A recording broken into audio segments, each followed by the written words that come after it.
नाज़रीन, अवामी न्यूज़ में ख़बरनि जो सिलसिलो जारी है। इन वक्त असीं तव्हांखे कुंभ में ख़बर ॾींदा हलूं त गरीबाबाद कॉलोनी वेझो नामालूम माण्हुनि ढंढ में ज़हर उछलाए विया आहिनि। हज़ारनि जी तादाद में मच्छी मरी वई है। इलाइक़े में बदबू फैलिजी वई है।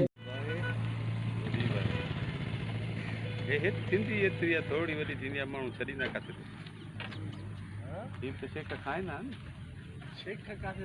सभु खाईंदा आहिनि।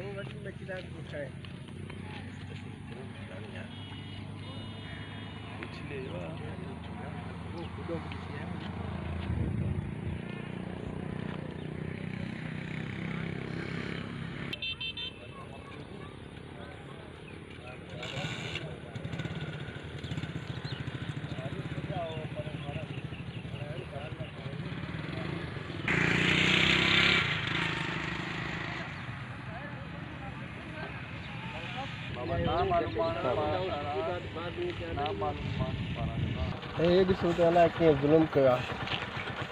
मच्छी मारे विया आहिनि, अलाए ज़हर विधो अथऊं, अलाए छा विधो अथऊं, अलाए कीअं विधो आहे।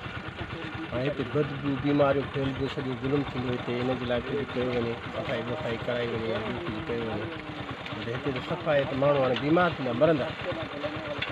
सर ॾाढी बदबू आहे। उन ॾींहं के मां त कोन सुञाणींदा हिननि खे ख़ासि केलनि बि ॾिठो आहे। ठीकु आहे, हिननि मच्छियूं वरी कल्ह मेड़ियूं अथऊं अची। उन ॾींहुं हिननि अलाए कहिड़ी दवा ॾिनी आहे, भई असां दवा ॾियणा आहियूं। हिननि खे माण्हुनि मना बि कई आहे, फिर पोइ बि हिननि दवा ॾिनी आहे ऐं माण्हू ॾाढा असां वटि बीमार बि थियनि था। ॾाढी बदबू थी वई आहे। मज़ीद खबरों और तफसीलात के लिए विजिट करें हमारी वेबसाइट www.awamiNewsHD.com।